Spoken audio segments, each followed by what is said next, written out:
The thing with this one is the full stretch, and then the squeeze and contraction at the bottom. You can get a really good range of motion on it. It's my favourite back machine other than T-bar. Definitely. I'm really going to keep competition with myself, you know?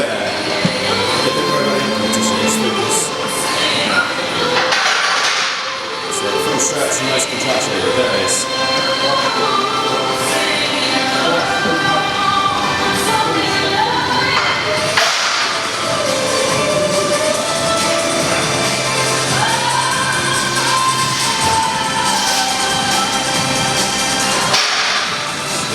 Squeeze in the last few reps at the back, that's it. Really pinch it. Good. On the next one, 1, 2, 3, release, ready. And again. 1, 2, 3, one more. Come on, come on. 1, 2, 3. How's that? Fucking hard.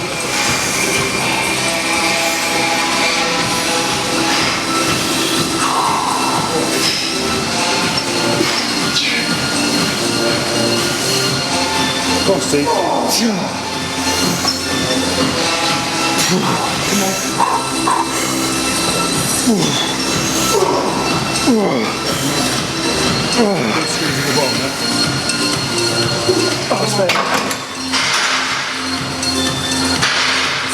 I'll tell you a secret. You don't want to fucking do this.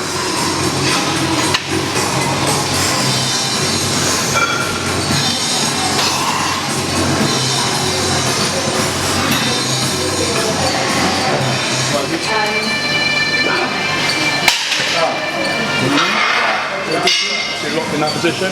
Right. And then come in. But don't try not to get all the way up. If you get to about there, you'll relax off. So if you hold down, you still feel more isolation there. Yeah, you still feel tight there. And then bring it all the way back. And then hit it again.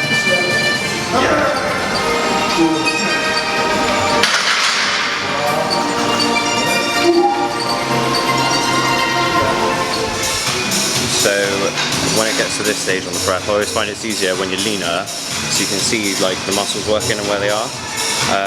Obviously, like when I watch the videos back, making these videos isn't just necessarily for everyone else.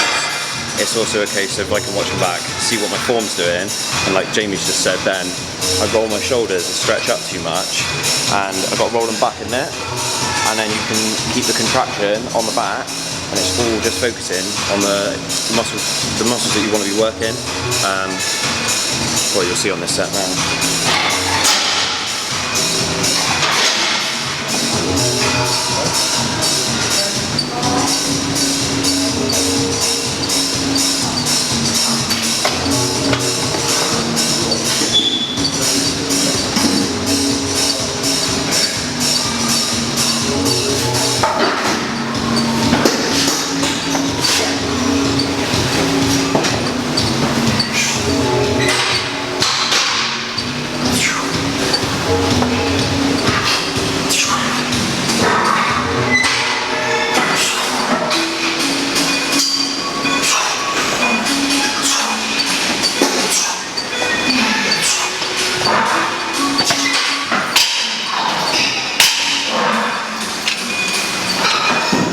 What's that looking like?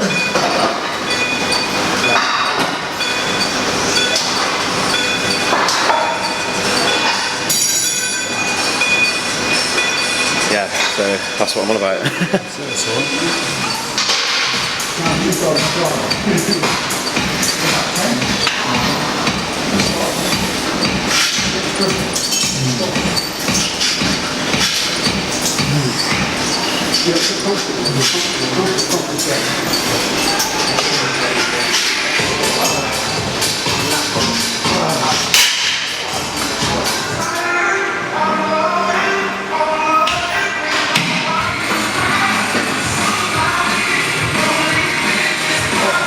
Come on.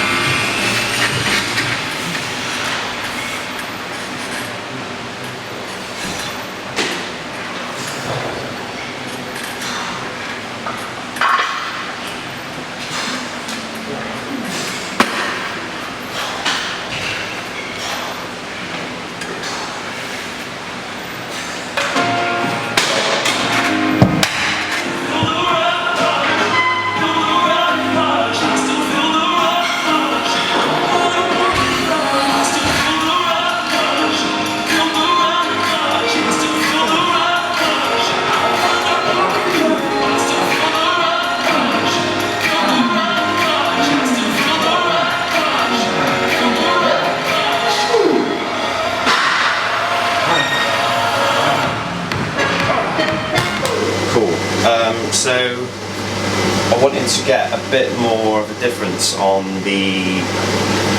with the YouTube series. Like at the minute, I've been so busy. It's literally film a load of sets, slap whatever music I can find on my iCloud drive onto the thing, and you watching training videos. I wanted to go into a bit more in depth about the actual process of prep, what it takes, how tiring it is. Like I'm sure, like Jamie's just said, that you look tired. Like. And that is because it's 10:20 and I've only just got home from Asda, which is my second home, and started prepping my meals. So at the minute my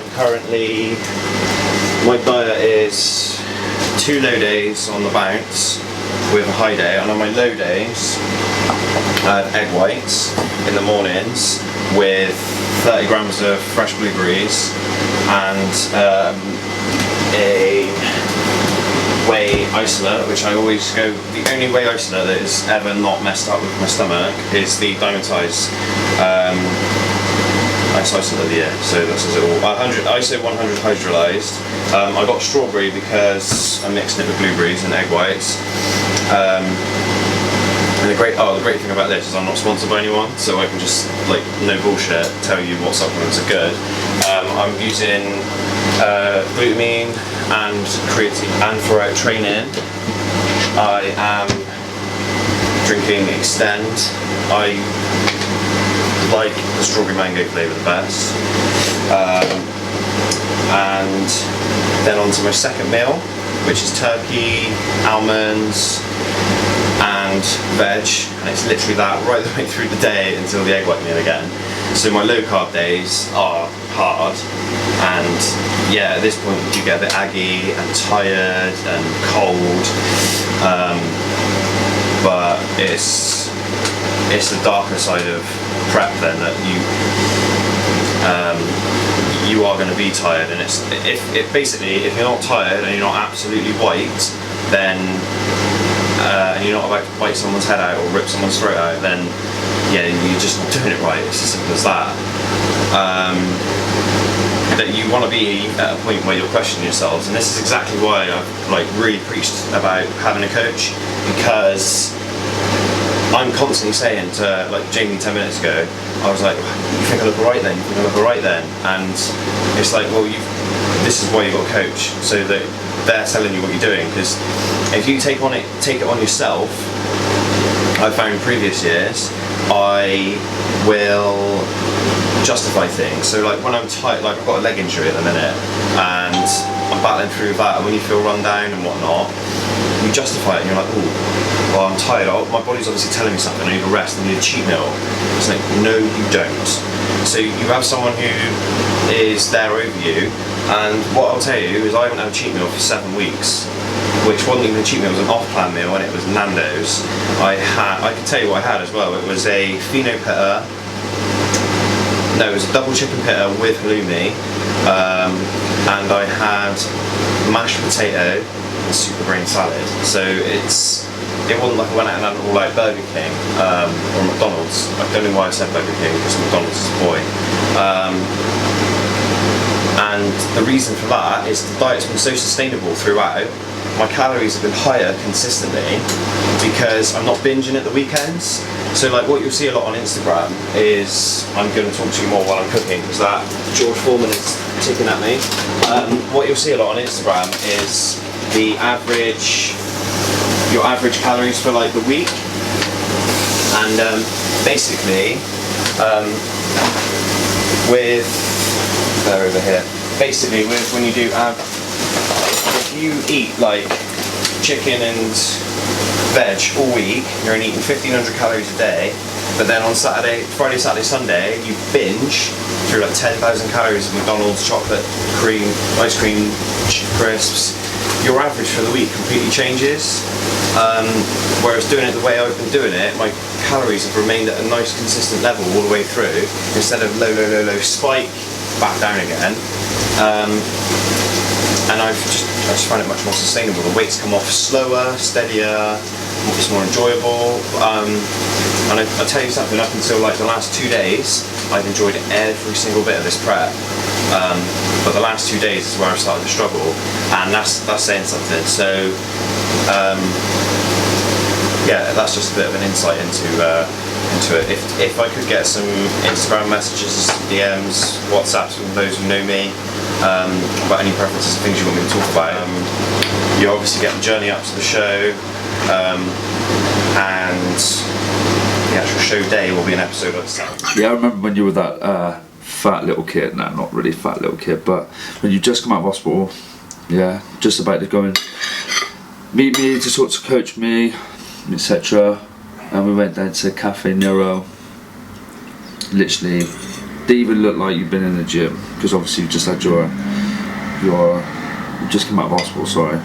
Yeah, paralysis. Yeah, so like 12 months on from that change, it's been incredible.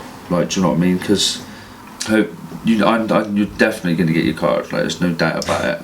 And you can laugh all you want, bro, but you know damn well that you've got this. It does, like you said in his other videos, takes time, dedication. Everything has to be on point. You need to want it. Otherwise, there's no point even doing it. I've done 2 shows this year, done 1 show last year, and I've wanted to do it every single time. You need to literally be in it like this kid is right now, and he's absolutely killed it. So, yeah.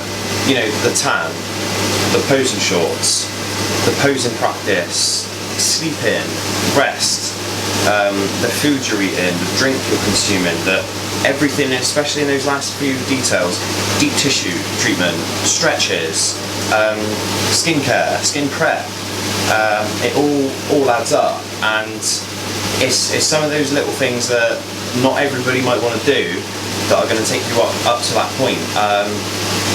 And I think unless you're willing to take yourself through that level of difficulty and through maybe some uncomfortable areas like, you know, the hair removal and stuff like that, it isn't for everyone. It's ain't for everybody. And like a couple of my friends have been like, oh, I've always known that you've competed before and stuff like that, but following you through it, I've not realised how difficult it is. And I think that was something I wanted to get across with this diary thing, series, whatever. I'm always 100% on nothing. If you're going to do something, do it right. Because at the end of the day, your name's attached to this, so you know, it don't want to be like, oh, there's that guy that competed that one time. It's not about what others think as well. It should be that you're taking pride in what you do. So I'm saying it in the sense that my name is attached to this, so I'm going to do everything I can to make sure it's the best I can do, and I don't want to half-ass it. That's what I'm getting across.